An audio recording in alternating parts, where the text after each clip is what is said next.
국제의학 바이오저널의 연구에 따르면 블루베리의 이 폴리페놀 성분과 우유의 단백질의 이 친화성 때문에 블루베리와 우유를 함께 먹게 되면 블루베리의 항산화 성분이 대부분 파괴된다고 발표했어요. 그리고 우유에 함유된 칼슘은 블루베리의 이 안토시아닌 성분과 만나면 킬레이터가 된다는데, 이것은 둘이 결합해서 덩어리를 만든다는 거예요. 그러면 당연히 불용성 물질이 되겠고 침전물이 생기고 우리 몸에서 녹거나 흡수가 되지 않겠죠. 그래서 몸 밖으로 배출이 된다는 소리예요. 이 과정에서 우리 몸에 머물면서 소화되지 않기 때문에 위와 장에 굉장히 큰 부담을 줄 수가 있고, 이 때문에 블루베리와 우유를 자주 섭취하거나 위와 장이 약하신 분들이 드실 경우에는 위장에 염증도 유발할 수 있고 위장관 질환이 생길 수가 있겠죠. 특히 신체 기능이 많이 떨어져 있고 나이가 많이 드신 분들이 이렇게 지속적으로 계속 드시면 위장에 안 좋을 수 있으니 주의해서 드시길 바래요. 블루베리 주스를 만들어 드실 때는 우유 대신 오트밀이나 물을 첨가해서 드시는 게 좋겠죠. 우유가 블루베리와 맞지 않는다고 해서 요거트도 맞지 않는다는 것은 아니에요. 요거트는 발효 과정을 거쳐 단백질이 쉽게 분해되기 때문에 항산화 성분의 흡수율을 오히려 높여줘요.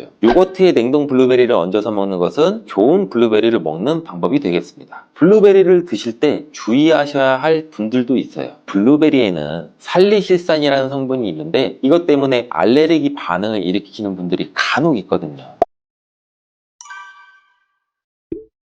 블루베리는 세계 10대 건강식품에 들어갈 만큼 우리 몸을 건강하게 하는데 굉장히 큰 도움이 되는 과일이에요. 최근 10년간 소비량이 가장 많이 늘어난 과일이기도 한데, 특히 50대 이상에서 굉장히 급속도로 섭취량이 늘어나고 있대요. 이렇게 섭취량이 급속도로 올라가고 있는 이유는 블루베리가 먹기에도 편하고 건강에도 좋다고 알려지고 있기 때문인데, 냉동 블루베리의 판매량도 요새 굉장히 많이 증가되고 있다고 해요. 냉동 블루베리를 씻지 않고 그냥 드시는 분들이 또 굉장히 많아지고 있어요. 누구는 그냥 먹어도 돼, 어떤 사람은 반드시 씻어 먹어야 돼, 의견이 굉장히 분분해요. 영상을 통해서 제가 블루베리 먹는 방법과 블루베리 효능, 함께 먹으면 안 되는 음식과 함께 먹으면 좋은 음식까지 블루베리에 대한 모든 것 제가 지금 알려드릴게요.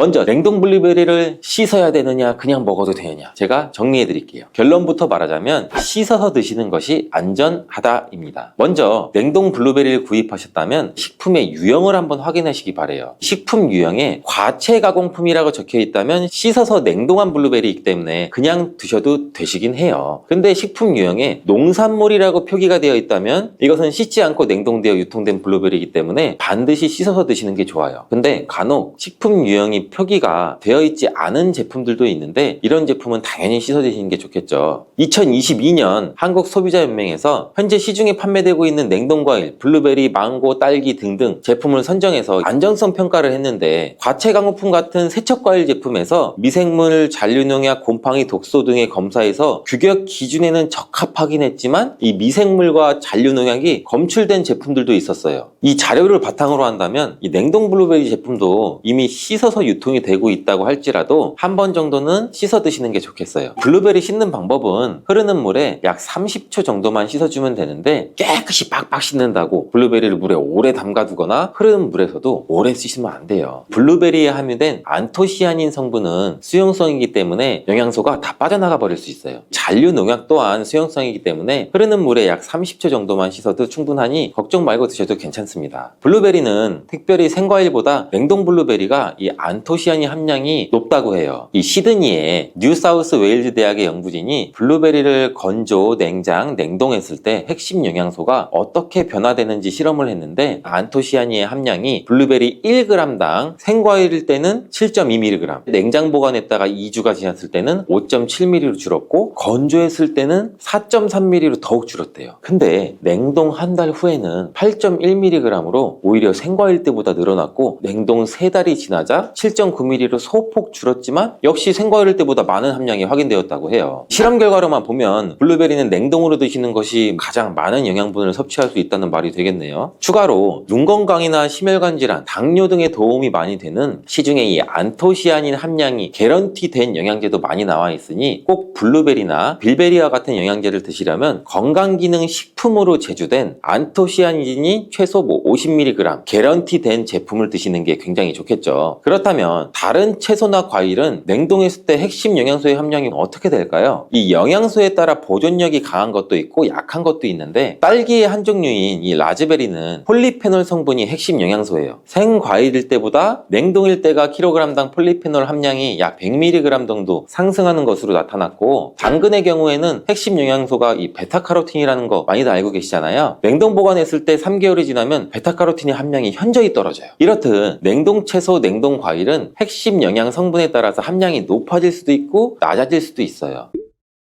냉동 블루베리를 구입하셔서 보관할 때는 주의사항이 있어요. 판매되는 냉동 블루베리는 대량으로 포장되어 있는데 한 번에 드실 수가 없는 양으로 포장이 되어 있어요. 냉동 블루베리는 해동해서 드시게 되면 녹으면서 안토시아닌까지 함께 녹아 나오기 때문에 냉동실에서 꺼내 바로 드시는 게 가장 좋아요. 혹시나 해동이 되었다면 다시 냉동하시면 안 돼요. 해동이 되면서 미생물이 증식을 하게 되고 그 상태로 냉동을 하면 미생물까지 함께 냉동이 돼요. 그것을 드시면 당연히 복통이나 설사나 이런 걸 유발할 수가 있겠죠. 블루베리의 핵심 영양소인 안토시아닌은 폴리페놀의 일종으로 식물에 굉장히 많이 함유된 청자색을 띠는 성분이에요. 블루베리의 색깔이 짙은 보라색을 띠는 것은 바로 이 안토시아닌 성분 때문에 그런데, 안토시아닌의 과일별 함량에서는 빌베리 블루베리가 가장 높은 함량을 가지고 있는 것으로 알려져 있는데, 안토시아닌 함량이 높고 좋은 빌베리일수록 우리가 먹었을 때 입안에 보랏빛으로 착색이 심하게 되는 경우가 많아요. 인공색소가 아니기 때문에 전혀 걱정 안 하셔도 되고, 10분 정도 지나면 자연히 없어지니 시중에 빌베리, 블루베리가 포함된 건강기능 식품을 드셨을 때 오히려 착색이 되더라도 전혀 걱정하지 않으셔도 돼요. 안토시아닌의 가장 큰 효능은 눈을 건강하게 한다는 것. 이 안토시아닌은 로놉신의 제합성을 촉진시켜서 이 시력을 보호하고 백내장이나 안구건조 등 망막염 등 눈질환을 예방하기도 해요. 눈의 피로와 노화를 방지해서 초기 근시도 예방하는 것으로 알려져 있는데, 강력한 항산화 물질인 이 안토시아닌은 우리 몸의 활성산소를 제거해서 세포의 노화를 방지해 주는데 뇌 세포의 노화까지 같이 예방을 해준다고 해요. 폴리페놀 성분인 이 안토시아닌은 우리 뇌의 신경세포를 보호해주고 신경 전달 물질의 분비를 촉진시켜 뇌 기능도 향상시켜주면서 뇌의 해마를 자극해서 기억력도 향상시키고 치매를 예방하는 데도 도움을 줄 수가 있다고 해요. 이 테로스틸벤 성분이 뇌의 신경 전달 물질인 도파민과 노르에피네프린의 분비를 촉진시켜서 집중력을 향상시키는 데에도 도움을 주는 것으로 알려져 있고요. 간단히 말하자면 블루베리를 꾸준히 섭취하시면 기억력, 집중력을 향상시키고 치매를 예방하는 데에도 조금이나마 도움을 줄 수 있다는 거예요. 또한 활성산소를 제거하는 이 안토시아닌은 피부 미용에도 굉장히 좋은 효능을 발휘하는데, 이 피부 노화를 방지할 뿐만 아니라 염증을 제거하고 억제하는 효과도 있어 여드름 피부를 개선하는 데에도 도움이 돼요. 또한 비타민과 미네랄이 풍부해서 피부를 건강하게 유지하고, 풍부한 안토시아닌과 비타민C는 피부의 수분을 유지하는 데도 도움을 주고 주름도 예방하고 피부 톤도 밝게 하는 데도 도움을 줄 수가 있죠. 그리고 풍부한 식이섬유는 장의 운동을 촉진시켜주고 장내의 노폐물도 흡착하고 배출을 시켜서 피부 트러블 개선하는 효과도 같이 가지고 있어요. 나이가 들면서 머리 숱도 줄어들게 돼서 탈모를 걱정하시는 분들도 굉장히 많은데, 블루베리가 탈모 예방에도 굉장히 효과적이에요. 블루베리에 들어있는 이 안토시아닌은 튼튼한 모발이 자라날 수 있도록 모낭세포를 자극해주고 두피세포의 노화를 예방해서 탈모를 또 예방하게 되는 거예요. 블루베리에 함유된 또 비타민C는 머리카락 조직 형성에 필수적인 성분이고 콜라겐 생성을 촉진시킬 수 있는 성분이어서 모발을 강화하고 두피 건강을 증진하는 데에도 굉장히 큰 도움이 돼요. 항산화 성분이 안토시아닌은 머리카락 세포도 송산시키는 이 자유라디칼을 제거하고 머리카락 손상을 예방하는 데 도움이 돼서 탈모를 또 예방하는 그런 원리죠. 블루베리는 당뇨의 위험이 있는 분들한테 굉장히 큰 도움이 되거든요. 블루베리, 빌베리는 혈당 수치를 낮춰주고 당분을 에너지원으로 사용하는 이 신진대사의 과정을 촉진해주는 효능이 있어요. 미국의 당뇨병 협회는 빌베리, 블루베리를 당뇨병 슈퍼푸드라고 부르면서 블루베리를 꾸준히 드시면 인슐린 감수성을 향상시키고 혈당을 낮추는 데 도움이 된다고 발표했어요. 블루베리에 대한 연구를 굉장히 많이 진행을 했는데, 하루에 약 150g의 블루베리를 섭취한 실험군은 혈당 스파이크의 발생이 현저히 낮아졌고 인슐린 수치 또한 낮아진 것으로 확인되었다고 발표했어요. 블루베리에 함유된 이 안토시아닌뿐만 아니라 칼륨, 비타민 B6는 또 심장 건강을 지키는 데 굉장히 큰 도움을 주는데, 이 성분은 우리 몸의 콜레스테롤과 혈액의 지방을 감소시켜서 혈액순환을 또 원활하게 해준다고 해요. 이러한 효능으로 심장마비나 협심 협심증을 일으키는 죽상동맥경화증을 예방하는 데 굉장히 큰 도움을 주게 되죠. 또한 호모시스테인이 우리 몸에 과다하게 축적이 되면 혈관을 손상시켜요. 그리고 혈전을 생성해서 이 심장마비, 뇌졸중 이런 심혈관 질환을 유발할 수 있는데, 블루베리의 풍부한 엽산과 비타민 B6는 호모시스테인의 축적을 방지해서 심혈관 질환도 예방할 수가 있어요. 블루베리를 많이 드시는데 이 블루베리 잎에는 관심이 별로 없는 것이 사실이에요. 블루베리 잎이 열매의 항산화 효능보다는 뛰어나다고 하는 사실 알고 계신가요? 블루베리 잎은 열매보다 이 안토시아닌 함량이 또 높고, 또한 폴리페놀의 일종인 클로로겐산의 함량도 높아서 열매보다 항산화 효과가 20배에서 30배 정도 높은 것으로 알려져 있어요. 굉장히 놀랍지 않아요? 이러한 블루베리 잎은 차로 우려서 드시면 되는데, 물 1리터 정도에 잎 약 4g 정도를 넣고 10분 정도 끓인 후에 식혀서 드시면 돼요. 블루베리가 새콤달콤 맛이 난다면 블루베리 잎차는 구수한 맛이 나더라고요. 이렇게 좋은 블루베리도 함께 먹으면 안 되는 음식이 있는데 바로 우유예요. 깜짝 놀라지 않으셨나요? 보통 냉동 블루베리를 우유와 함께 믹서기에 갈아서 주스로도 쉐이크로도 많이 드시는데, 이렇게 되면 블루베리의 영양소가 파괴가 돼요. 국제의학 바이오저널의 연구에 따르면 블루베리의 이 폴리페놀 성분과 우유의 단백질의 이 친화성 때문에 블루베리와 우유를 함께 먹게 되면 블루베리의 항산화 성분이 대부분 파괴된다고 발표했어요. 그리고 우유에 함유된 칼슘은 블루베리의 이 안토시아닌 성분과 만나면 킬레이터가 된다는데, 이것은 둘이 견합해서 덩어리를 만든다는 거예요. 그러면 당연히 불용성 물질이 되겠고 침전물이 생기고 우리 몸에서 녹거나 흡수가 되지 않겠죠. 그래서 몸 밖으로 배출이 된다는 소리예요. 이 과정에서 우리 몸에 머물면서 소화되지 않기 때문에 위와 장에 굉장히 큰 부담을 줄 수가 있고, 이 때문에 블루베리와 우유를 자주 섭취하거나 위와 장이 약하신 분들이 드실 경우에는 위장에 염증도 유발할 수 있고 위장관 질환이 생길 수가 있겠죠. 특히 신체 기능이 많이 떨어져 있고 나이가 많이 드신 분들이 이렇게 지속적으로 계속 드시면 위장에 안 좋을 수 있으니 주의해서 드시길 바래요. 블루베리 주스를 만들어 드실 때는 우유 대신 오트밀이나 물을 첨가해서 드시는 게 좋겠죠. 우유가 블루베리와 맞지 않는다고 해서 요거트도 맞지 않는다는 것은 아니에요. 요거트는 발효 과정을 거쳐 단백질이 쉽게 분해되기 때문에 항산화 성분의 흡수율을 오히려 높여줘요. 요거트에 냉동 블루베리를 얹어서 먹는 것은 좋은 블루베리를 먹는 방법이 되겠습니다. 블루베리를 드실 때 주의하셔야 할 분들도 있어요. 블루베리에는 살리실산이라는 성분이 있는데 이것 때문에 알레르기 반응을 일으키는 분들이 간혹 있거든요. 블루베리를 드시면 입술이 붓거나 간지럽거나 복통과 설사의 증상이 나타난다면 즉시 블루베리 섭취를 중단하셔야 돼요. 그리고 블루베리에는 혈액을 묽게 만드는 비타민 K가 풍부하게 함유되어 있는데, 심장질환이나 뇌혈관 질환으로 이미 아스피린과 같은 혈전 용해제를 복용하시고 계신 분들이 블루베리를 과다하게 섭취하게 되면 문제가 발생할 수 있으니 적당히 드시길 바래요. 또한 사람에 따라서 블루베리가 일시적으로 혈당을 낮추는 효과도 가지고 있기 때문에 당뇨가 있는 분들이 블루베리를 과하게 섭취할 경우에는 저혈당 증세도 나타날 수 있어요. 어떤 음식이든 각자 우리 몸의 체질에 맞게 드시는 게 가장 좋겠죠. 사과의 유기산과 우유의 카제인이라는 성분이 만나게 되면 엉기는 현상이 일어나서 이게 덩어리가 져요. 덩어리가 져서 위 속에 들어가면 위 산하고도 만나서 더 큰 덩어리가 형성되고, 더 큰 덩어리가 형성되니까 소화가 늦어지겠죠. 소화도 힘들어져요. 이렇게 평소 소화가 잘 되고 건강한 사람이랑은 별로 상관이 없는데, 그렇지 않은 분들한테는 소화불량과 대장염도 일으킬 가능성도 있고, 이게 지속적으로 반복이 되면 대장암이 생길 수도 있죠. 사과와 함께 드시면 보약이 되는 음식도 있는데요. 바로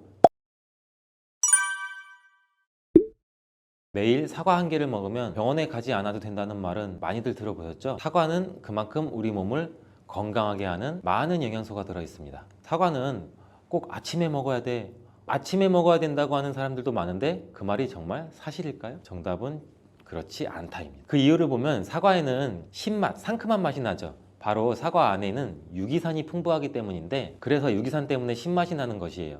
이 유기산은 우리 몸에 이로운 정도 있지만 평소에 속쓰림이 자주 있거나 위염, 식도염이 있는 분들이 아침에 공복에 사과를 먹게 되면 우리 몸의 위 점막에 심한 자극을 줄 수 있어요. 빈속에 안 그래도 속이 쓰리신 분도 많은데, 음식물이 있을 때 위 안에서 위산이 분비되고 위액이 분비돼야 중화가 되면서 우리 위도 코팅이 되고 건강한데, 음식이 없을 때 위산이 분비되면 오히려 위벽을 깎아먹게 되는 효과를 나타내거든요. 그래서 평소에 위가 약하거나 위염이 있으신 분들, 역류성 식도염이 있으신 분들, 이러신 분들 같은 경우에는 공복에 사과를 드시는 게 오히려 독이 될 수가 있습니다. 또한 마늘과 파 같은 음식은 열을 내는 음식이라고 하면, 우리 사과는 우리 몸을 차갑게 하는 과일이라서 몸이 찬 분들은 사과를 드실 때 또 주의를 하셔야 돼요. 위염 같은 증상이 있는 분들은 공복에 사과를 드시면 사과가 소화도 되지 않고 설사를 하게 될 가능성도 높고, 평소에 아랫배가 차거나 손발이 차서 수족냉증에 걸리신 분들도 많으시고 혈액순환도 안 되고, 또 생리기간 중에 있으신 여성분들도 사과를 드실 때는 주의하셔야 됩니다. 이런 분들이 사과를 드실 때는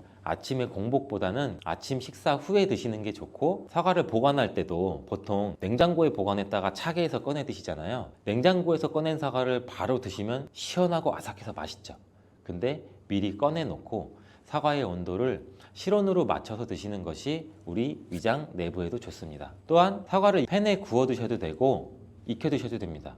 그렇다면 왜 아침에 먹는 사과가 보약이라는 말이 굉장히 우리가 많이 알고 있을까요? 건강하신 분들은 사과를 아침 공복에 드시면 더욱 좋은데, 그 이유는 사과에는 펙틴이라는 식이섬유가 풍부해 우리 장 운동을 활발하게 하고 장내 노폐물을 배출하는 데 도움을 줘 하루를 건강하게 시작할 수 있기 때문입니다. 한 가지 꼭 기억하셔야 할 점은 사과를 껍질째 드셔야 한다는 것입니다. 실제 연구에서는 사과의 껍질에는 안토시아닌이나 퀘르세틴, 에피카테킨 같은 이러한 식물성 폴리페놀 성분이 사과의 그 과육보다 사과 껍질에 훨씬 더 많이 함유되어 있는 것이 밝혀졌고, 또 이러한 껍질을 버리고 깎고 먹게 되면 사과의 좋은 영양소는 극히 일부만 드시게 되는 것이죠. 사과에는 펙틴 말고도 정말 다양한 영양소가 있는데, 사과에는 어떤 효능이나 영양소가 있는지 한번 알아보겠습니다. 사과는 먼저 장을 건강하게 해줘요. 요즘 프로바이오틱스, 프리바이오틱스 굉장히 많죠, 유산균. 이렇게 사과가 천연 프리바이오틱스로서 장내에 우리 몸,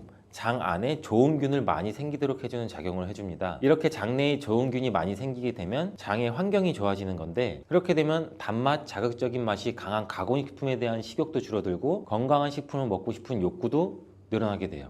또 장이 건강해지면 우리 면역력이 또 좋아지고, 이렇게 다 선순환으로 이어져 가는 건데, 장에는 물론 좋은 세균, 나쁜 세균들이 굉장히 많이 존재가 해요. 근데 좋은 세균만 많아도 안 되고 나쁜 세균만 많아도 안 돼요.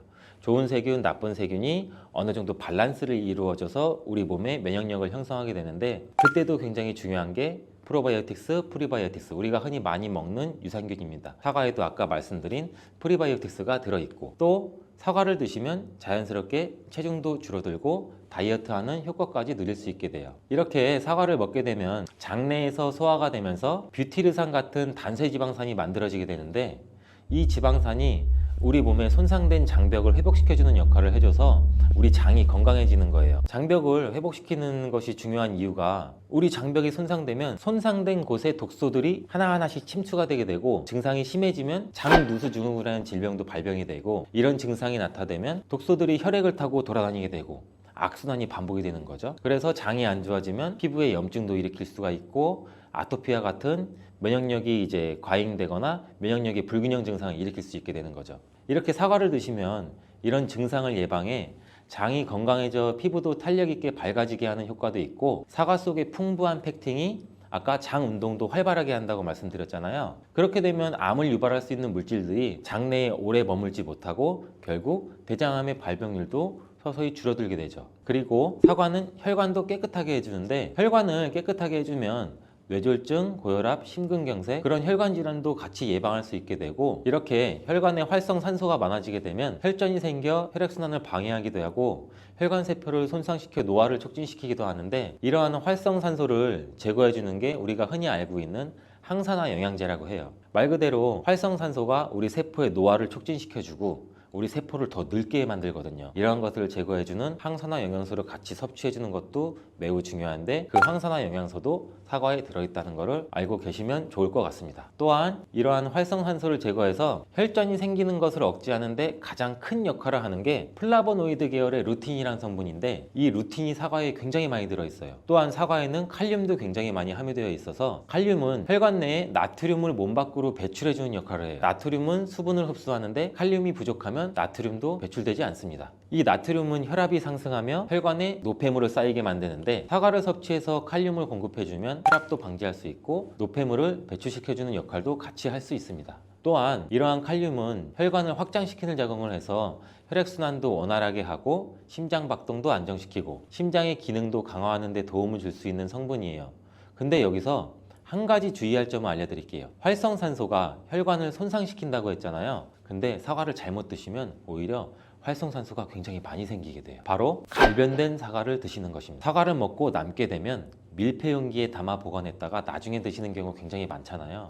그때 우리가 단면이 사과가 갈색으로 변하게 되는데 이는 공기 중에 산소와 만나서 산패돼서 갈색으로 변한 것이거든요. 이렇게 산패된 사과를 드시면 활성산소를 제거하는 것이 아니라 오히려 활성산소를 증가시켜 혈관 건강에 악영향을 줄 수 있으니까 갈변된 사과는 그 부분은 바로 잘라내고 드시는 것을 추천드립니다. 또한 사과의 이로운 점 중 다른 하나는 사과는 혈당을 조절해서 당뇨를 예방하고 그 당뇨를 회복하는 데에도 도움을 줄 수가 있어요. 당뇨가 있으신 분들은 과당이 혈당을 올려 안 좋다고 알고 계시잖아요. 굉장히 많은 분들이. 근데 사과는 오히려 혈당을 조절해 주기 때문에 당뇨가 있으신 분들은 사과를 드셔야 됩니다. 식사하기 30분 전에 사과를 드신 후에 식사를 하시면 혈당이 급격하게 오르는 혈당 스파이크 현상도 막을 수가 있어요. 사과에 단맛 때문에 당뇨가 있는 분들이 사과를 드시는 것을 꺼려 하시는데 사과에는 단맛도 있지만 혈당을 올리는 GI 지수가 36으로 혈당 지수가 낮은 과일이에요. 근데 혈당 지수가 높은 과일이 뭔지 아세요? 수박은 다른 거에 비해서 혈당 지수가 높기 때문에 당뇨가 있으신 분들은 조금 조심해서 드시면 좋을 것 같습니다. 실제로 대학 연구팀에서 실험한 것을 발표했는데 건강한 사람을 대상으로 쌀밥만 먹은 경우랑 30분 전에 사과를 먹고 쌀밥을 드신 경우를 비교를 했을 때 혈당이 쌀밥만 먹은 경우보다 50% 정도로 떨어지는 것도 확인이 된 실험도 있어요. 당뇨가 있는 분들도 이제 안심하시고 식사 후에 드시지 말고 반드시 식사 30분 전에 꼭 사과를 드시고 식사를 하시길 바랍니다. 한 가지 주의할 점은 사과를 갈아서 사과 주스로 드시게 되면 오히려 흡수가 빨라 혈당을 올릴 수가 있으니 사과를 껍질째 씹어서 천천히 드시는 게 좋을 것 같습니다. 또한 사과의 다른 효능 중 한 가지는 기관지도 깨끗하게 청소해주는 효능도 있어요. 사과에는 양파와 마찬가지로 퀘르세틴이라는 성분이 풍부하게 함유되어 있는데 이 성분은 호흡기 점막에 생기는 염증을 가라앉히고 예방하는 효과도 있어요. 흔히 우리 요새 시중에 많이 판매되는 퀘르세틴 영양제도 있는데 이 퀘르세틴 영양제가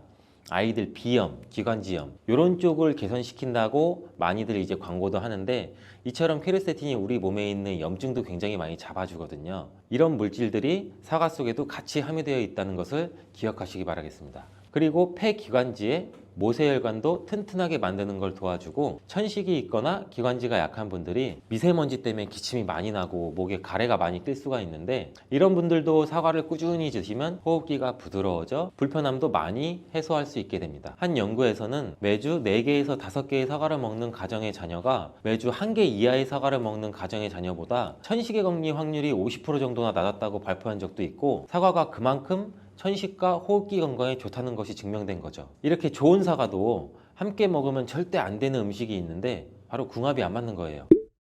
그 음식을 알아볼 텐데 바로 우유, 요거트, 치즈 이런 유제품류예요. 여러분 놀라셨죠? 유제품이랑 사과를 아침에 굉장히 많은 분들이 같이 함께 드시고 계시는데 요새 샐러드 같은 것도 많이 드시면서 샐러드에 사과도 넣고 드레싱으로 요거트랑 치즈도 붓고 이러한 경우가 많은데 유제품과 사과를 함께 드시면 사과의 비타민C가 우유에 부족한 영양 성분을 보충해줘서 좋은 것으로 대부분 많이 알고 계시는데 이런 내용이 전혀 틀린 것은 아니에요. 근데 소화 기능이 약하신 어르신분들이나 위염, 식도염 같은 증상이 있으신 분들은 이렇게 드시면 안 돼요. 영상 초반에도 제가 잠깐 말씀드렸듯이 이런 증상이 있는 분들은 유제품과 사과를 함께 드시면 그 증상이 더욱 악화되는데 그 이유는 사과의 유기산과 우유의 카제인이라는 성분이 만나게 되면 엉기는 현상이 일어나서 이게 덩어리가 져요. 덩어리가 져서 윗속에 들어가면 위산하고도 만나서 더 큰 덩어리가 형성되고 더 큰 덩어리가 형성되니까 소화가 늦어지겠죠. 소화도 힘들어져요. 이렇게 평소 소화가 잘 되고 건강한 사람이랑은 별로 상관이 없는데 그렇지 않은 분들한테는 소화불량과 대장염도 일으킬 가능성도 있고 이게 지속적으로 반복이 되면 대장암이 생길 수도 있죠. 장 건강이 중요한 이유는 아까도 영상 초반에 말씀드렸듯이 장이 우리 몸의 면역력도 같이 담당하는 기관이고 정신 건강에까지 영향을 주기 때문인데 행복 호르몬이라고 불리우는 세로토닌 많이 들어보셨죠? 이 세로토닌의 95%가 장에서 만들어지기 때문에 장이 건강해야 행복감이 또 올라갈 수 있어요.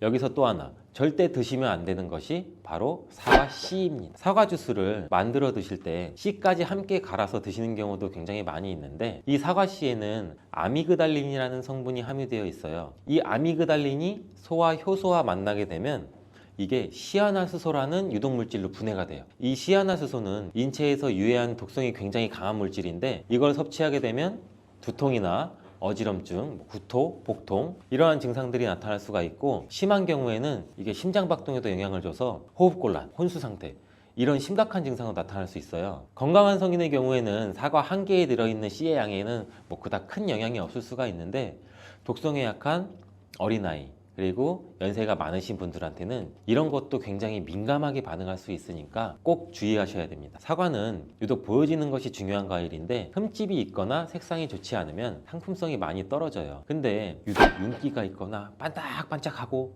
빨갛고 색상이 짙은 사과는 웬만하면 피하는 게 좋아요. 간혹 유동 파라핀이라는 식품 첨가물을 사용해서 사과 위에 이렇게 이쁘게 보이게 코팅 처리를 한 사과일 수가 있는데, 이 유동 파라핀을 섭취하게 되면 복통과 설사를 일으킬 수 있고 지용성 비타민의 흡수도 감소시킨다고 알려져 있어요. 요새는 이런 일이 거의 없긴 하지만, 혹시나 사과가 너무 윤기가 흐르거나 만졌을 때 약간의 끈적임이 있다면 드시기 전에 살짝 의심 한번 해보시고 껍질을 깨끗하게 세척하고 드시거나 껍질을 벗기고 드시는 것이 안전하겠습니다.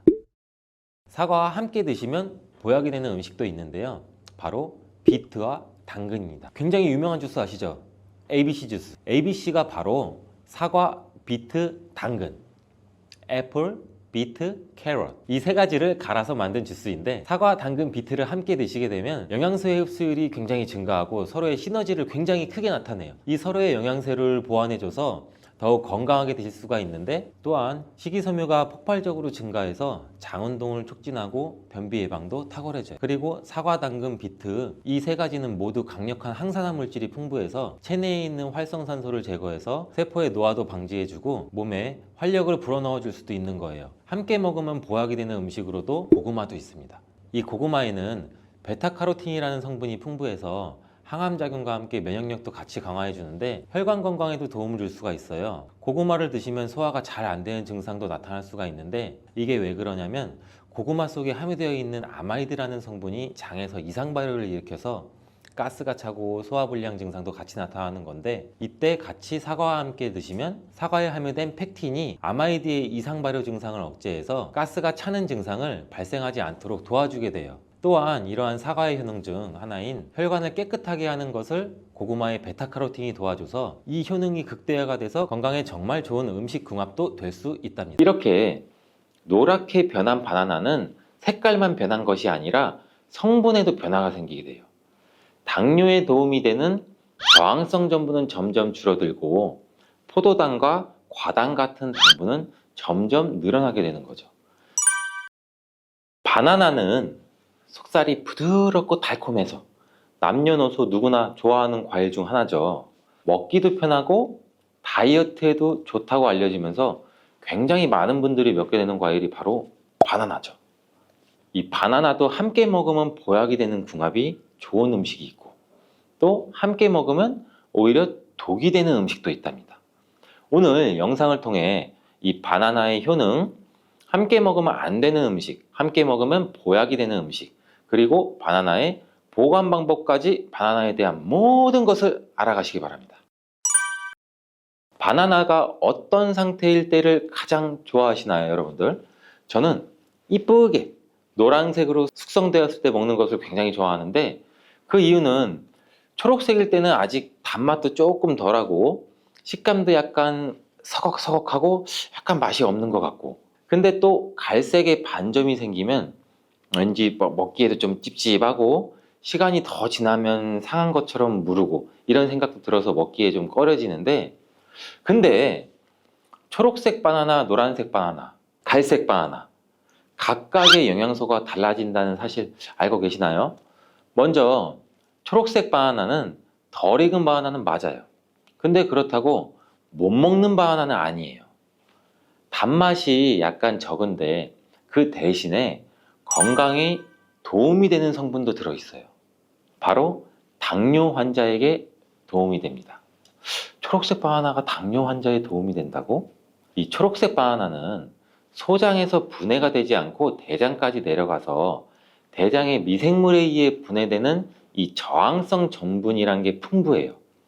이 저항성 전분은 이 아밀로스가 많은 탄수화물을 말하는데, 이 아밀로스가 포도당으로 분해가 잘 되지 않아서 이 포도당이 소장에서 흡수가 그럼 더 안 되겠죠.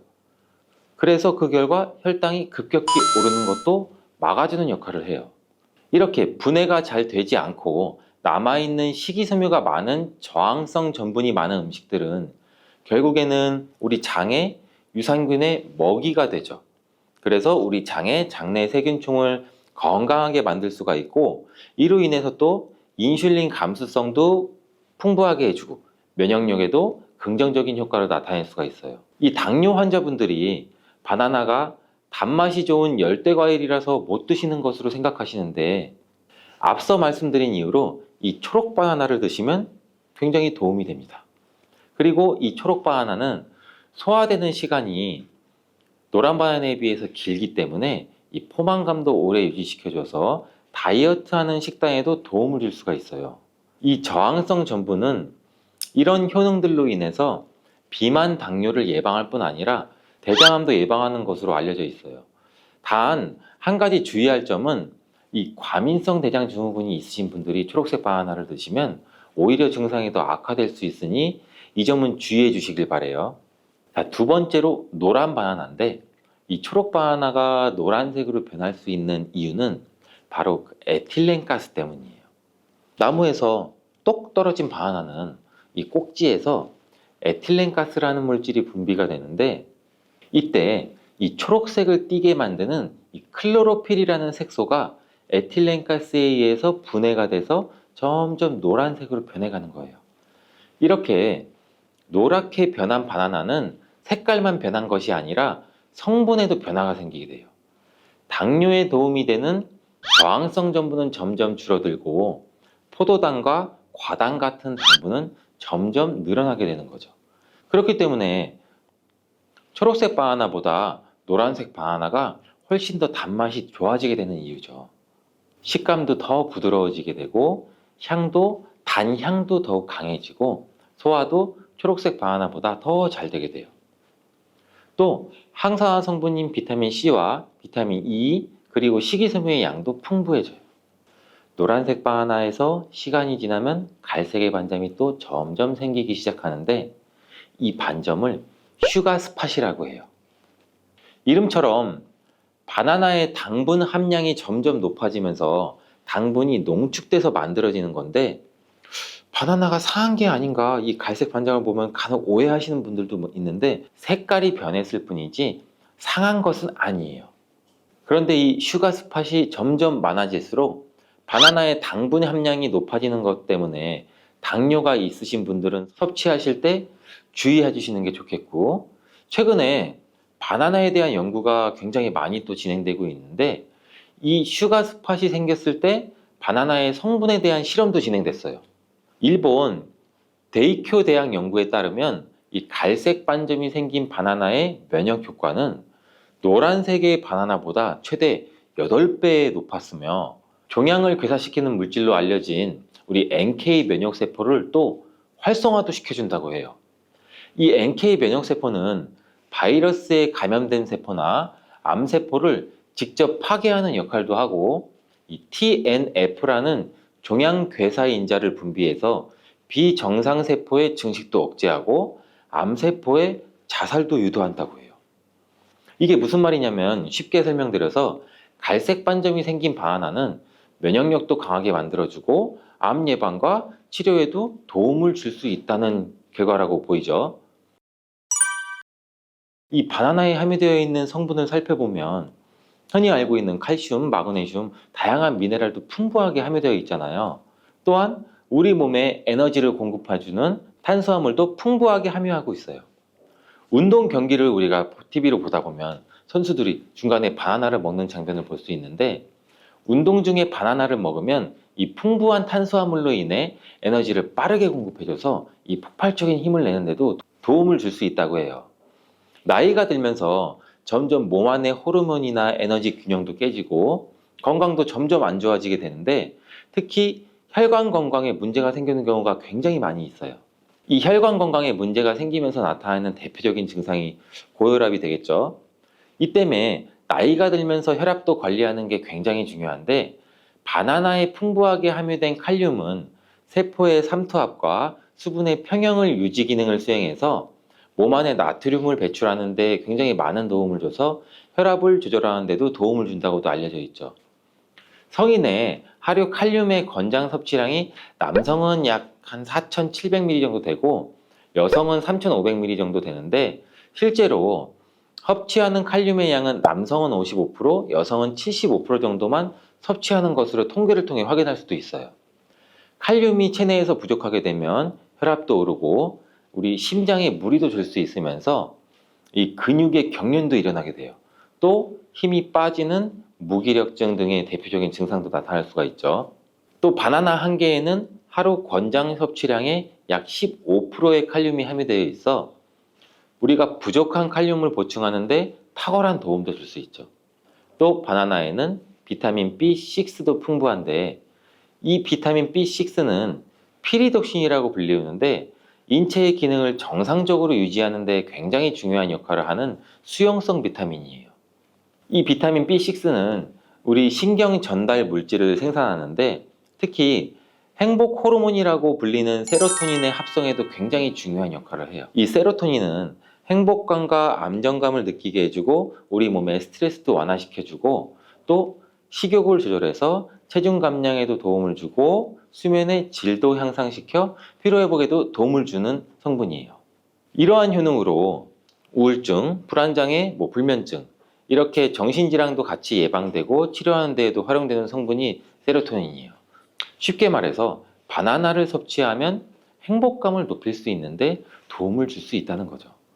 또 비타민 B6는 우리 몸의 호모시스테인 농도도 조절해줘서 이 심혈관 질환이나 뇌혈관 질환도 예방하고 단백질을 분해해서 몸에 에너지를 공급하는 데도 도움을 줘서 우리 바나나를 먹으면 힘이 나는 거예요. 이렇게 좋은 효능이 있는 바나나도 함께 먹이면 오히려 독이 되는 식품이 있는데 그 첫 번째가 바로 우유예요. 엥? 우유? 바나나 우유? 이 그렇게 유명한 바나나 우유도 있는데 무슨 말을 하는 건지 이렇게 생각하시는 분들도 있죠. 맞아요. 우유에 풍부한 칼슘은 흡수가 잘 안 돼서 다른 미네랄 성분이 필요한데 대표적으로 비타민 D와 마그네슘이 칼슘의 흡수를 도와주죠. 바나나의 칼륨과 함께 우리 몸속에 나트륨을 배출해주는 효능도 극대화시켜주기도 하는데 이 우유에 풍부한 트립토판도 세로토닌의 분비도 도와줘서 바나나와 함께 행복도를 높이는데 탁월한 효능을 발휘하기도 해요. 하지만 이러한 효능도 소화를 잘 시켰을 때 이야기예요. 이 소화력이 좋은 분들한테는 이런 효능을 누릴 수 있지만 나이가 들면 들수록 소화가 잘 안 되시는 분들이 바나나와 우유를 함께 드시게 되면 이 불용성인 바나나가 위 속에 오래 남아있게 되고 바나나의 유기산과 당분이 우유의 풍부한 단백질, 칼슘과 결합해서 소화가 더 어려워지게 된다고 해요. 바나나가 우유의 결합물이 위와 장에서 과발효가 일어나고 소화기관에 무리가 주게 된다는 얘기죠. 이렇게 되면 위염이나 식도염 등 다양한 질환이 나타날 수 있고 계속되면 만성질환이 나타날 수도 있고 위 건강이 안 좋으신 분들이나 위가 약하신 분들, 소화가 잘 안 되시는 분들은 주의해서 드시라고 말씀을 드리는 거예요. 그렇다면 장 건강에 도움을 주는 바나나와 함께 먹으면 좋은 음식은 없을까요? 있습니다. 바로 오트밀이에요. 이 오트밀은 바나나에 함유한 섬유질은 대부분 불용성이기 때문에 이 장내 이물질을 흡착해서 변의 부피를 크게 하는 데는 도움을 줄 수 있어요. 이 때문에 바나나를 지속적으로 먹으면 좀 과하게 먹으면 변비에 걸리기도 하죠. 이를 방지하려면 수용성 섬유질이 필요한데 오트밀에는 이 수용성 섬유질이 50% 이상이나 함유되어 있어서 바나나와 오트밀을 함께 섭취하게 되면 섬유질의 균형이 잘 맞아서 변을 무르게 해서 배변도 원활하게 해주고 장 건강에도 도움을 줄 수 있답니다.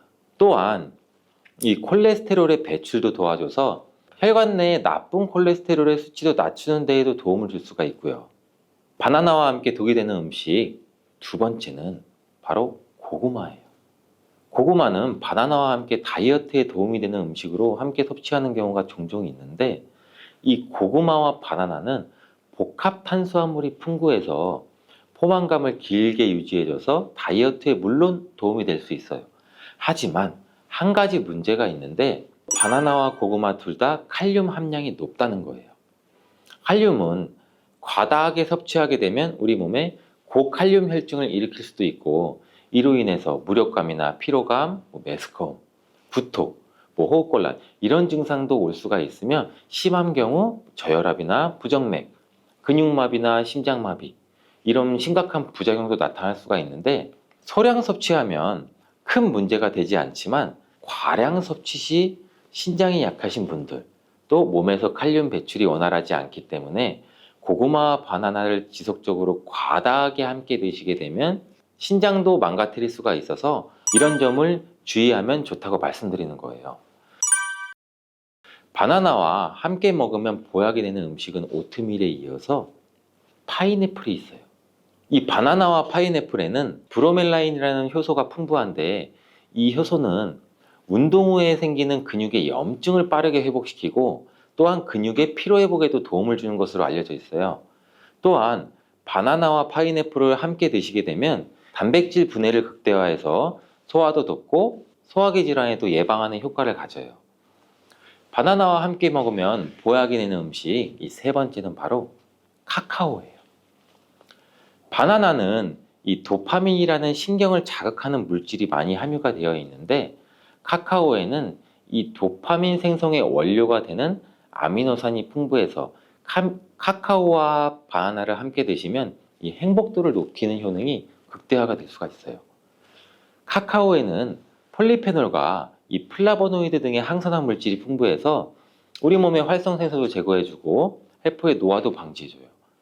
바나나에도 항산화 물질인 베타카로틴과 비타민 C가 풍부해서 카카오와 바나나를 함께 드시면 항산화 효과도 같이 높일 수가 있는 거죠.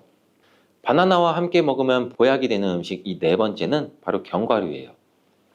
바나나와 견과류를 함께 드시면 이 세로토닌의 분비가 촉진이 돼서 마음을 차분하게 하고 숙면을 취하는 데도 도움이 돼요. 또한 바나나의 풍부한 마그네슘은 근육의 이완을 돕고, 견과류의 트리토판을 세로토닌으로 바꿔주는 성분인 이 비타민 B6가 바나나에 풍부해서 견과류와 바나나를 함께 드시면 불면증과 우울증을 예방하고 개선시킬 수 있는데 도움을 줄 수 있다고 하네요. 자, 이제 그럼 바나나의 보관법을 한번 알아볼 텐데, 바나나를 보관하실 때는 바나나의 꼭지 부분을 랩이나 호일로 감싸주신 상태에서 바나나 거리 같은데 걸어두시는 게 좋아요. 그렇게 하면 바나나 꼭지에서 나오는 에틸렌 가스를 어느 정도 차단해줘서 숙성되는 것을 방지해서 조금 더 오래 보관할 수 있고, 그리고 열대 과일인 바나나는 냉장고에 보관하게 되면 냉해를 입어 바나나 색이 굉장히 빠르게 검은색으로 변하게 돼요. 바나나를 오래 보관하시려면 껍질을 벗긴 상태에서 먹기 좋은 크기로 잘라서 냉동 보관하셨다가 드시는 것도 추천을 드리겠습니다. 시금치 속 철분을 토마토처럼 비타민 C가 풍부한 음식과 먹으면 좋다고 해서 빈혈이나 당뇨가 있으신 분들이 함께 많이 드시는 경우도 있는데, 신장이 약하신 분들한테는 특히 좋지 않은 궁합이에요. 왜냐면 바로 시금치 속에 옥살산이라는 성분 때문인데, 옥살산이 혈액 속 칼슘과 만나게 되면 작고 뾰족한 결정 모양으로 체내에 쌓여서 결석을 만들게 되죠. 그렇게 되면 근육통과 근육 경련뿐 아니라 심하면 신장 결석까지 유발시킬 수가 있어요. 또한 시금치의 성분이 토마토의 라이코펜 흡수를 방해하는 작용도 일어날 수가 있어요. 토마토가 슈퍼푸드로 손꼽히는 이유가 바로 이 라이코펜 성분이기 때문인데요. 이 라이코펜은 강력한 항산화 물질이에요. 몸속의 산화 스트레스와 염증도 줄여주고 암을 예방하는 놀라운 성분이죠. 또 라이코펜은 폐암, 전립선암, 유방암과 결장암 등 다양한 암의 예방에 엄청난 효과가 있다고 해요. 혈관은 건강하게 해주고 동맥경화와 심혈관 질환의 예방에 탁월하죠. 하와이호주 주립대학의 연구에 따르면 토마토를 시금치와 함께 드시면 이 기적의 성분인 라이코펜 흡수율이 무려 50%나 감소가 된다고 해요. 토마토와 토마토와 시금치를 함께 드시면 안 되겠죠. 토마토를 드실 때 숙성되지 않은 초록색 토마토는 주의하시길 바래요. 숙성되지 않은 덜 익은 토마토에는 솔라닌이라고 하는 독성 물질을 함유하고 있는데 식탁위의 보약인 토마토는 세계 10대 푸드 중 하나로 영양소 폭탄인데요. 토마토에는 라이코펜을 비롯해 각종 비타민과 이 필수 영양소가 많이 들어있죠. 면역력 강화나 성인병 예방, 항암 효과, 항노화 등 다양한 효능과 연구도 진행되고 있죠. 최근에는 세계에서 가장 많이 소비되는 채소로 알려지면서 토마토의 효능에 대한 관심도 더욱 높아지고 있는데 토마토와 함께 먹으면 안 되는 음식과 주의할 점, 그리고 토마토와 함께 드시면 보약이 되는 음식까지 토마토에 대해서 모든 걸 알려드릴게요.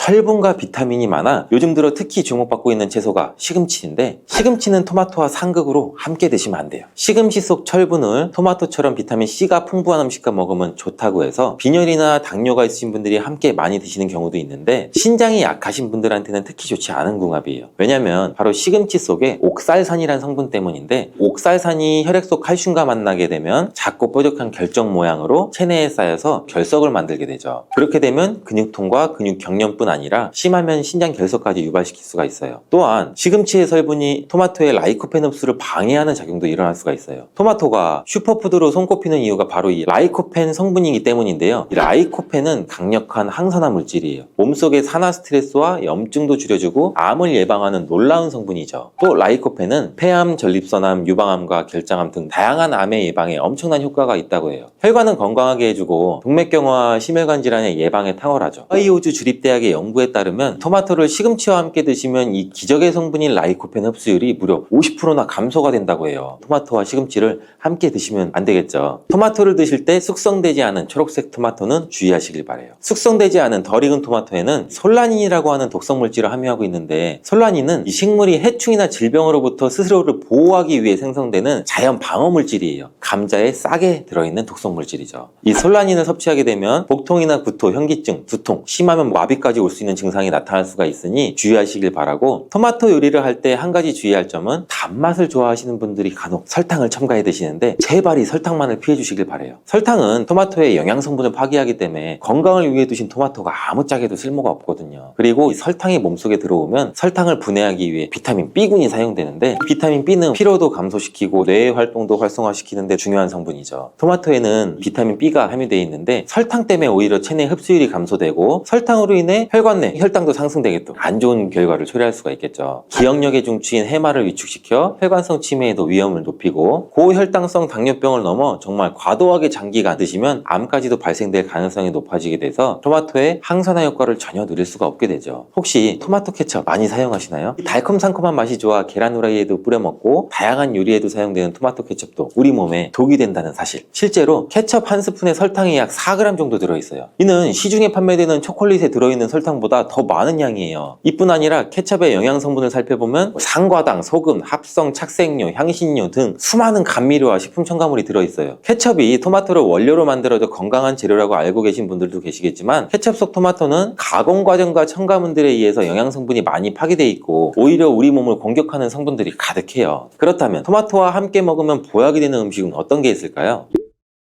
토마토는 비타민, 베타카로틴, 라이코펜, 무기질 등 영양 성분이 굉장히 풍부해요. 한 가지 부족한 영양 성분은 단백질이에요. 양질의 단백질과 함께 드시게 되면 거의 완벽한 영양 성분을 우리 몸에 보충할 수 있는데 그 중에서도 특히 추천드리는 것은 고기예요. 50대 이후 나이가 들수록 꼭 고기를 챙겨 드셔야 하는 가장 큰 이유는 단백질인데 단백질은 우리 몸의 중요한 구성 성분으로 세포와 근육의 주 재료라서 만약 단백질 섭취가 부족하면 잇몸도 약해지고 치아도 빠지기도 하고 머리카락도 얇아져 탈모가 오기도 하고 면역세포를 충분히 만들어내지 못하게 돼요. 물론 콩과 두부도 훌륭한 단백질 공급원이지만 식물성 단백질은 필수 아미노산의 종류나 양이 충분하지 않을 수가 있어요. 반면 동물성 단백질은 식물성 단백질보다 우리 몸에 흡수가 잘 되기 때문에 나이가 들수록 반드시 조금이라도 챙겨 드셔야 돼요. 또한 단백질은 행복 호르몬으로 알려진 세로토닌의 원료로 우울증을 예방하는 효과도 있어요. 특히 돼지고기 속에 풍부한 비타민 B1은 뇌 기능을 활성화해서 치매를 예방해 주기도 해요. 이렇게 좋은 고기를 섭취할 때도 한 가지 문제가 있는데 우리 몸은 약 알칼리성을 유지해야 되는데 육류는 산성식품이라는 거예요. 바로 이 토마토가 문제를 해결해 줄 수가 있죠. 토마토는 대표적인 알칼리 식품으로 산성인 육류와 함께 드시면 단백질의 소화를 도와주고 위장에 부담을 줄여줘 토마토의 풍부한 섬유질이 변비를 예방해서 위장 건강을 지켜줄 수가 있어요. 그리고 토마토는 어떻게 드시는 게 좋을까요?